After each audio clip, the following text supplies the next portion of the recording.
Hello friends, எல்லாத்துக்கும் வணக்கம். நான் உங்கள் டேவிட் அன்பு. இன்றைக்கி நாம் டே 15ல் ஸ்போக்கனுக்கு தேவைப்படக்கூடிய ஒரு முக்கியமான நபரை தான் மீட் பண்ண போகிறோம். யார் அப்படின்னா லெட். இந்த லெட் அப்படிங்கிற வார்த்தையோட யூசேஜஸ் பார்த்தீங்கன்னா தமிழ்லேயே ஏராளமாக இருக்குது. அப்போ தமிழில் ஏராளமாக இருக்குது அப்படின்னா டெஃபினட்டாக நம்ம அந்த மாதிரி தான் இங்கிலீஷ்லேயும் பேச போகிறோம். தமிழில் எப்படி ஒரு விஷயத்தை நம்ம கன்வே பண்ணுறோமோ அதே மாதிரி தான் இங்கிலீஷில் நம்ம கன்வே பண்ணுவோம். ஆனால் மொழி தான் வேறு, உணர்வுகள், அந்த அர்த்தங்கள் ஒன்று தான். அந்த அடிப்படையில் நம்ம பார்க்கும்பொழுது பார்த்தீங்கன்னா லெட்டுக்கு அதிக யூசேஜஸ் இருக்குங்க, அதிக பயன்பாடுகள் இருக்குது. அதை தான் இன்றைக்கி நம்ம கிறிஸ்டல் கிளியராக பார்க்க போகிறோம். 2 டைப் இருக்குது, அது 2 டைப்பு சொல்லிக் கொடுக்குறேன். அப்போ நீங்கள் அந்த 2த்தையுமே வச்சு ப்ராக்டிஸ் பண்ணணும், சரிங்களா? ஸோ வீடியோவை ஸ்கிப் பண்ணாமல் பாருங்கள், அப்போ தான் உங்களுக்கு புரியும். அண்ட் இதை நம்ம சேனலுக்கு நீங்கள் ஃபஸ்ட் டைம் வந்திருக்கீங்கன்னா நம்ம சேனலை மறக்காமல் சப்ஸ்கிரைப் பண்ணிட்டு பெல் பட்டனை கிளிக் பண்ணி வச்சுக்கோங்க. அப்போ தான் நான் போடுற வீடியோஸ் உங்களை தொடர்ந்து வந்து சேரும். நம்ம டிலே இல்லாமல் வீடியோக்குள்ளே போயிடலாம். ஃப்ரெண்ட்ஸ், இந்த லெட்டை பொறுத்த வரைக்கும் இந்த ஒரு வீடியோ உங்களுக்கு போதும். ஆனால் நல்லா கரெக்டாக கவனிச்சிங்க அப்படின்னா வேறு எந்த ஒரு ஆல்டர்னேட்டிவ் வீடியோஸும் இதை பற்றி நீங்கள் புரிஞ்சுக்கிறதுக்கு தேவைப்படாது. கிளியராக சொல்லிக் கொடுக்குறேன்.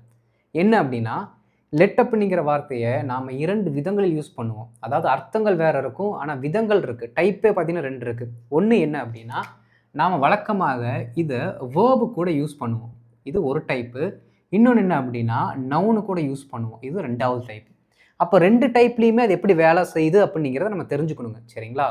ரைட். இப்போ என்ன அப்படின்னா, வேர்ப் அப்படின்னா இந்த லெட் அப்படிங்கிற வார்த்தை, இப்போ நான் நார்மலாகவே சொல்கிறேன், லெட் அப்படிங்கிற வார்த்தையோட சரியான தமிழாக்கம் விடு அப்படிங்கிற ஒரு பொருள் இருக்குது. விடு அப்படின்னாலே நமக்கு தெரியும், ஒருத்தங்களை ஒரு வேலையை செய்ய அலோ பண்ணுறது, அதுதான் விடு.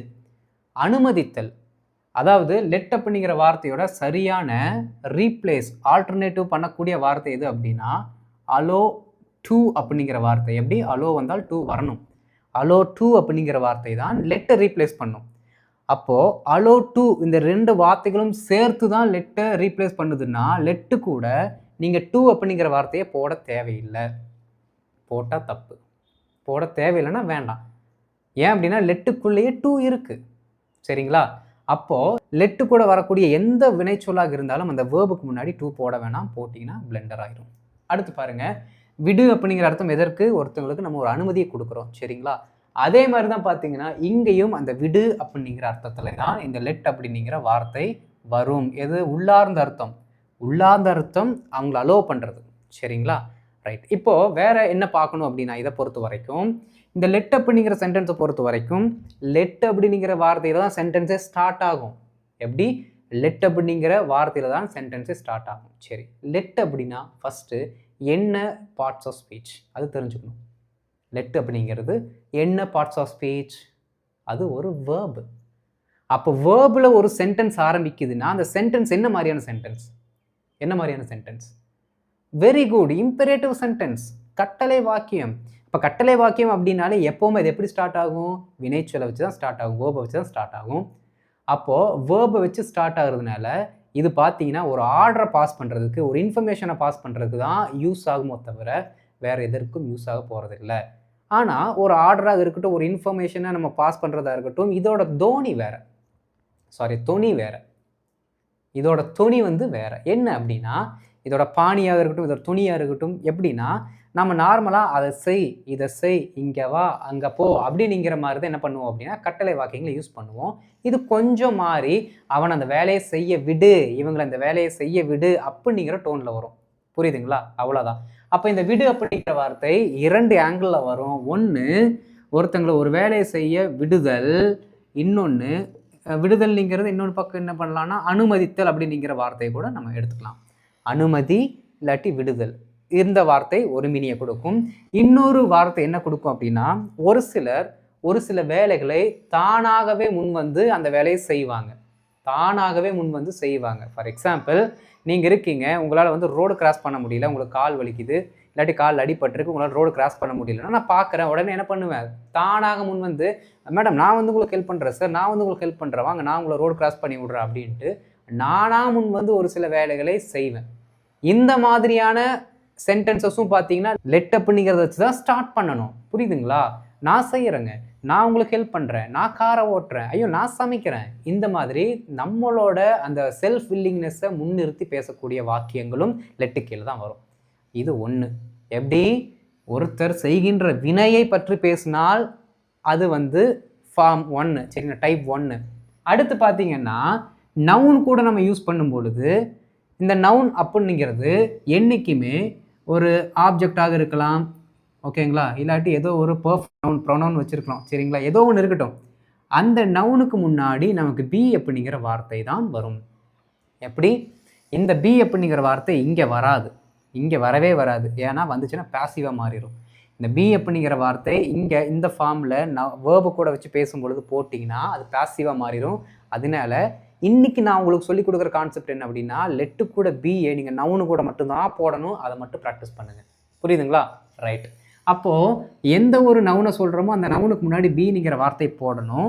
பி அப்படின்னாலே நமக்கு தெரியுமே என்னது பியோட வேலை. பி அப்படின்னாலே பி வேர்பு. பி வேர்பை ஒரு நவுனு கூட சேர்த்து போட்டு நம்ம பேசுகிறோம் அப்படின்னா ஒருத்தர் என்னவாக இருக்கிறார், ஒருத்தர் யாராக இருக்கிறார் அப்படின்னு அவரோட நிலைமையை சொல்வதற்கு தான் நம்ம பி வேர்ப் யூஸ் பண்ணுறோம். கரெக்டுங்களா? எனக்கு பொறுத்த வரைக்கும் எனக்கு கொஞ்சம் ஞாபகம் இருக்குது, கரெக்டு தான் நினைக்கிறேன். உங்களோட மைண்ட் அப்படியே கொஞ்சம் ரெஃப்ரெஷ் பண்ணி பாருங்கள். பி அப்படிங்கிற வார்த்தையை இல்லாட்டி பி வேர்ப்ஸை நம்ம ஒரு நவுனுக்கு முன்னாடி போட்டு பேசுகிறோம் அப்படின்னா அவர் அவ்வாறாக இருக்கிறார் அப்படிங்கிற அர்த்தத்தில் தான் நம்ம என்ன பண்ணுவோம், மீனிங்கை கொடுப்போம். அதே அர்த்தம் தான் இங்கேயும் வரும். அப்போது ஒருவர் அவ்வாறாக இருக்கட்டும், இவ்வாறாக இருக்கட்டும், அங்கே இருந்துட்டு போகட்டும் அப்படிங்கிற மீனிங்கில் இந்த பர்டிகுலர் லெட் அப்படிங்கிற சென்டென்ஸ் கொடுக்கும். ஓகே, இங்கே விடுதல் அப்படிங்கிற அர்த்தம் இங்கேயும் நம்ம விடுறோம். எப்படின்னா ஒருவர் அப்படியே இருக்கட்டும் அப்படிங்கிற அர்த்தத்தில் விடுறோம். பாருங்கள், இருக்கட்டும் இப்படி தான் வரணும் சரிங்களா. இருக்கட்டும் எப்போ பி அப்படிங்கிற வார்த்தைக்கு அடுத்து ஆப்ஜெக்ட் வரணும். இப்போ இது ரெண்டோட ஃபார்முலா என்னன்னு பார்த்துடலாம். வேர்பை பொறுத்த வரைக்கும் இதோட ஃபார்முலா லெட் அப்படிங்கிற வார்த்தை, அதற்கடுத்து அப்ஜெக்டிவ் ப்ரொனவுன். எப்படி? அப்ஜெக்டிவ் ப்ரொனவுன் முக்கால்வாசி பேர் பண்ணுற தப்பே இங்கே தான், பண்ணக்கூடாது. ஏன் அப்படின்னா இந்த அப்ஜெக்டிவ் ப்ரொனவுன்னா யார் யார் வருவாங்க அப்படின்னா ஹிம்மு வரணும், ஹெர்ரு வரணும், தெம்மு வரணும், அஸ்ஸு வரணும், மீ வரணும், இட்டு வரணும். இவ்வளோதான் மேக்ஸிமம் வரும். யூ எல்லாம் பார்த்தீங்கன்னா எக்ஸப்ஷன்ஸ் அப்பயாச்சும் தான் வரும். அதிகமாக நாம் லெட்டரில் யூஸ் பண்ணக்கூடிய வார்த்தைகளே பார்த்திங்கன்னா இந்த 6 தான்.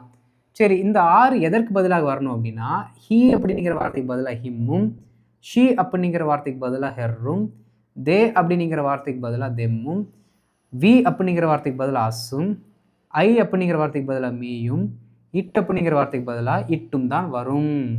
இதுதான் ஃபார்மெட்டு. நிறைய பேர் என்ன பண்ணுவீங்க அப்படின்னா let he, let she, let we அப்படின்னு யூஸ் பண்ணுவீங்க.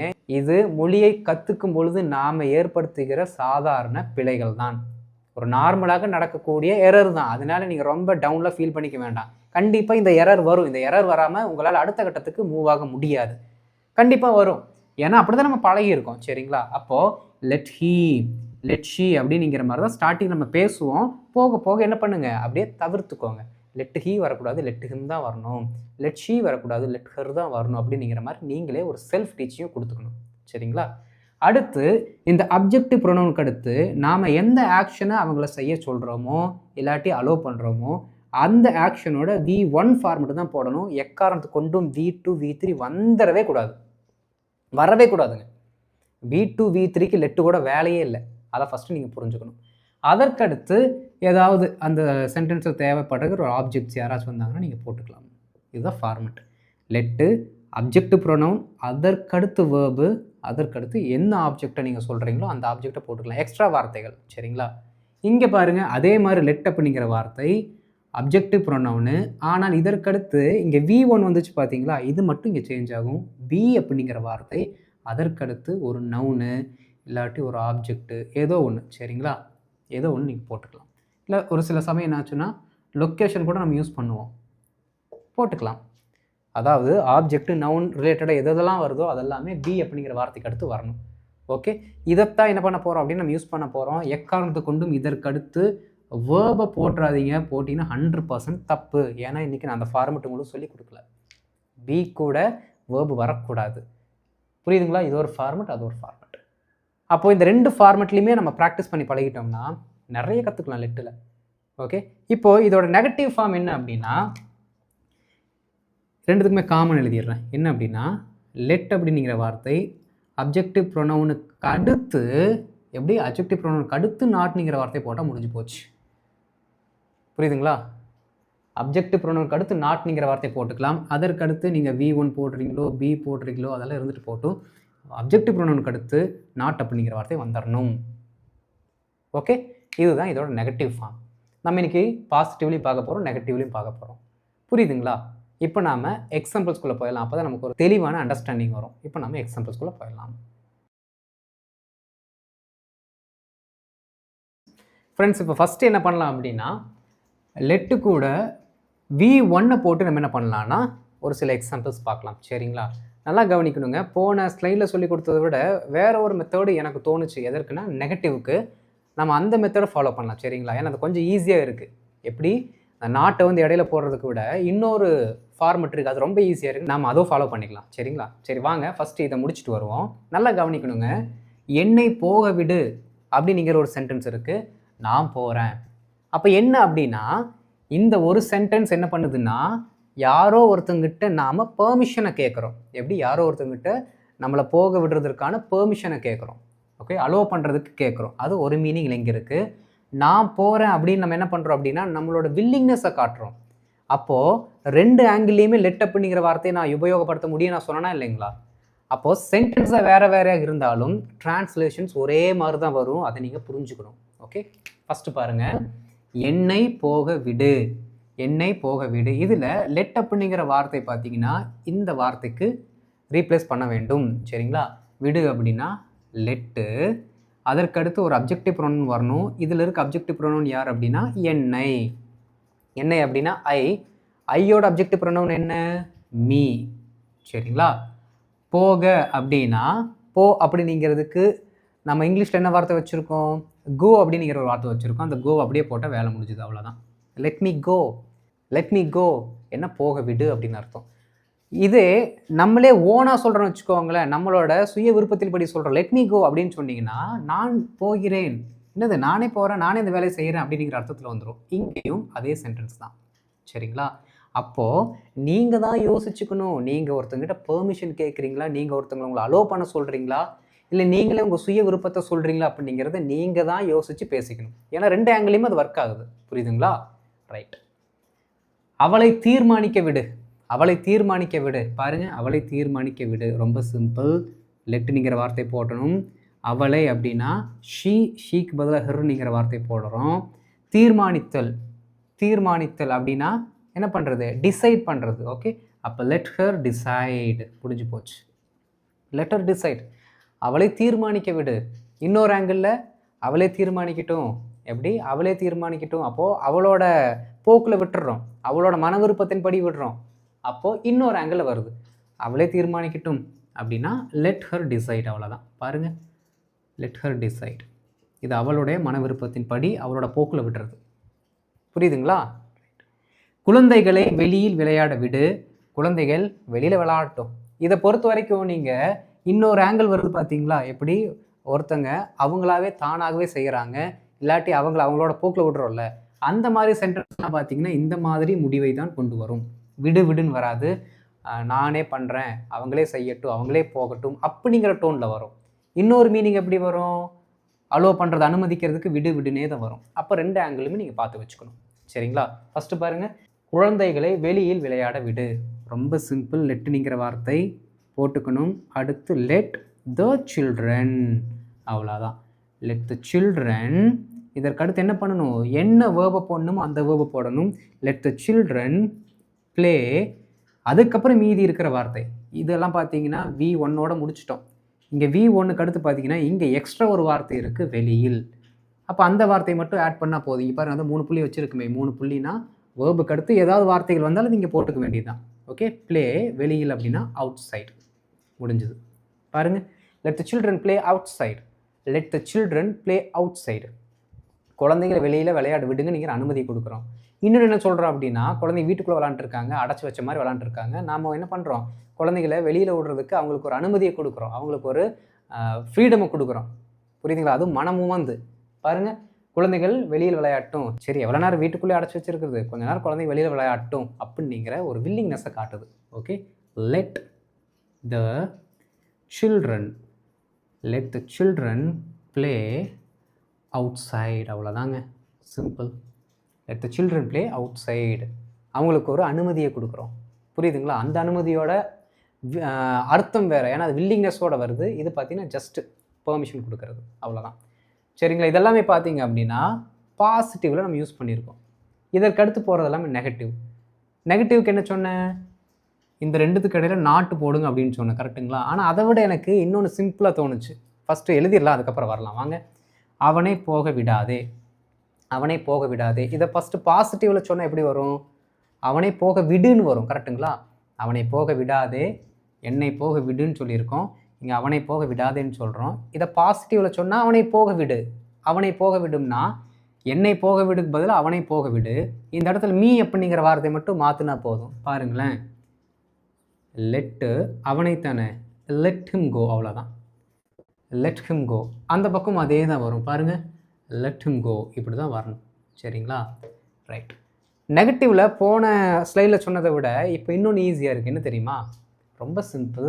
முன்னாடி டோன்ட்டுங்கிற வார்த்தையை மட்டும் ஆட் பண்ணிடுங்க ஃப்ரெண்ட்ஸ், போதும். சிம்பிளாக முடிஞ்சது பாருங்கள். டோன்ட், அவ்வளோதான். பாருங்கள், don't let him go. Let him go நெகட்டிவாக மாற்றினா don't let him go. Let him go, don't let him go. Let him go, don't let him go. முடிஞ்சு போச்சு. நெகட்டிவுக்கு நீங்கள் மெனக்கடவே வேண்டாம். அங்கே பாருங்கள், ரெண்டுத்துக்கும் ஒரே சென்டென்ஸ் தானே. முன்னாடி மட்டும் டோன்ட்டுங்கிற வார்த்தை ஆட் பண்ணால் வேலை முடிஞ்சது. அவன் போக வேண்டாம், அவன் போக வேண்டாம், அவனை போக விடாத, 2 ஆங்கிளையும் சொல்லுவோம். அப்படி சொல்கிறோம் அப்படின்னா டோன்ட் லெட் ஹிம் கோ அப்படிங்கிற வார்த்தையை நம்ம யூஸ் பண்ணலாம். அவர்களை தீர்மானிக்க விடாதே, அவளை தீர்மானிக்க விடு, அவர்களை தீர்மானிக்க விடாதே. இதை ஃபஸ்ட்டு என்ன பண்ணிடலாம்? பாசிட்டிவ் எழுதிடலாம். இங்கே லெட் அப்படிங்கிற வார்த்தையை நம்ம ஸ்மால் லெட்டரில் தான் போடணும். சரிங்களா? Let them decide. Let them decide முன்னாடி டோன்ட்ங்கிற வார்த்தையை ஆட் பண்ணுறோம். Don't let them decide.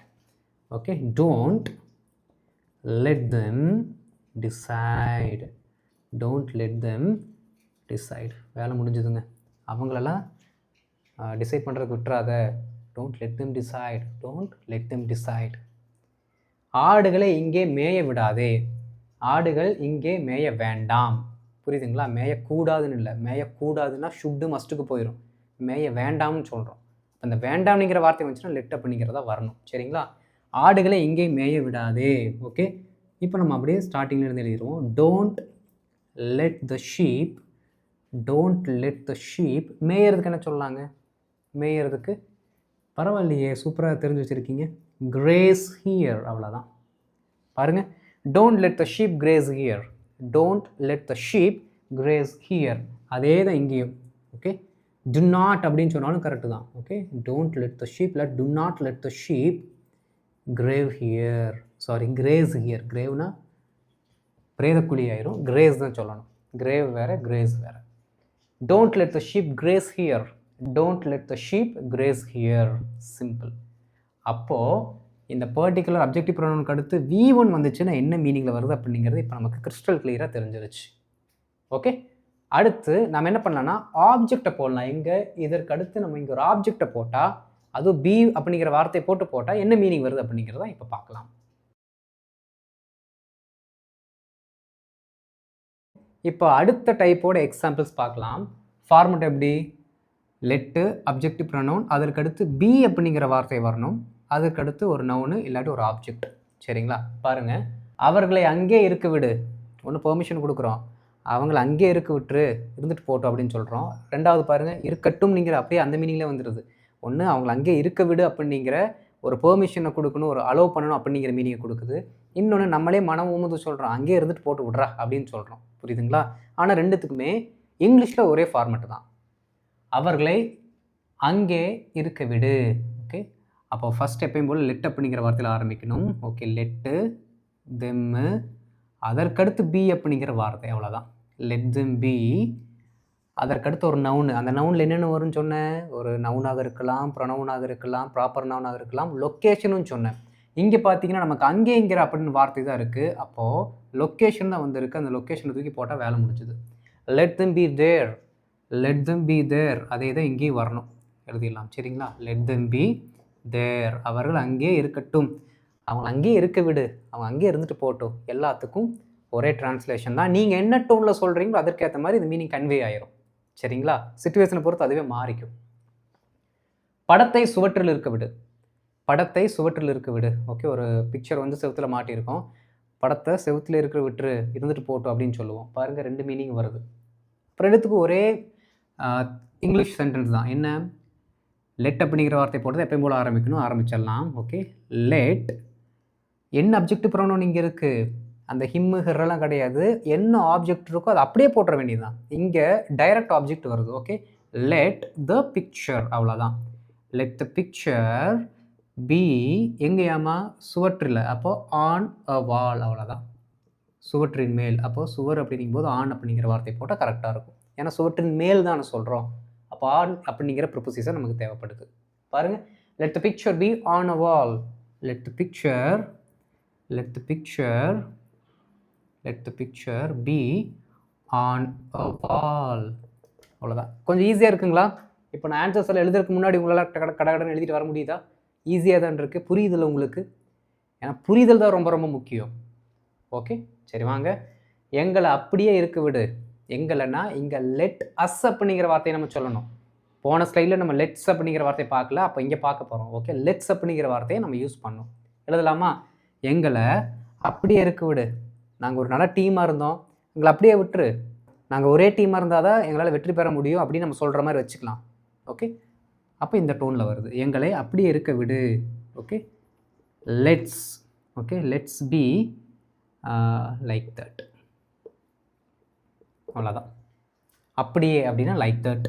Let's be like that. நாங்கள் அப்படியே இருக்கிறோம், இல்லாட்டி எங்களை அப்படியே இருக்க விடு. இன்னொரு மீனிங் பாருங்கள், நாங்கள் அப்படியே இருந்துட்டு போகிறோம்ப்பா, நாங்கள் அப்படியே இருந்துட்டு போகிறோம்ப்பா அப்படின்னு சொல்லுவோம்ல, அதற்கும் அதே அர்த்தம் தான். Okay, let's be like that.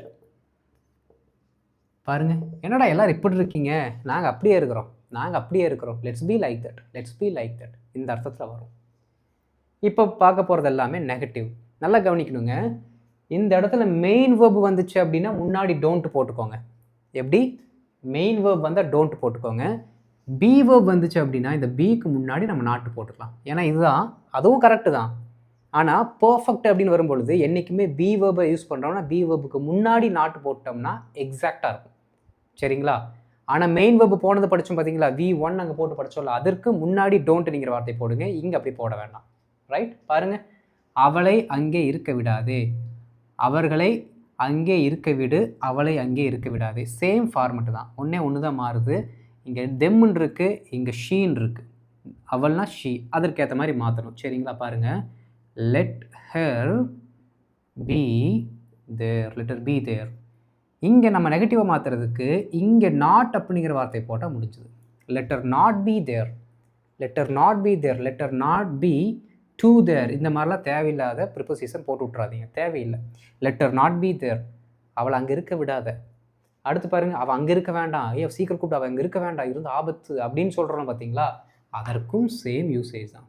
Okay, let her not be there, let her not be there. Simple. எங்களை இப்படியே இருக்க விடாதீங்க, நம்ம சொல்கிறோம். நம்மளை ரொம்ப ஒரு சப்ரஷனில் இல்லாட்டி தேவையில்லாத ஒரு டீமில் போட்டு விட்டாங்க, நம்ம கெஞ்சிரும், ஐயோ எங்களை இப்படியே இருக்க விடாதீங்க அப்படின்ட்டு. இன்னொரு ஆங்கிள் பாருங்கள், நாங்கள் இப்படிலாம் இருக்க வேண்டாம்ப்பா, நாங்கள் இப்படிலாம் இருக்க வேண்டாம். 2 ஆங்கிளில் சொல்கிறோம், ஆனால் இங்கிலீஷில் ஒரே சென்டென்ஸ் தான். பாருங்கள், அதே ஃபார்மெட் தான். Let's not be like that. Like திஸ்ன்னு போடலாம், ஏன்னா இங்கே இப்படியே தான் இருக்குது. அப்படியேனா லைக் தட்டு, இப்படியேனா லைக் திஸ். பாருங்கள், let's not be like this, let's be like that, let's not be like this. நெகட்டிவில் வரும்பொழுது மீனிங் மாறுது.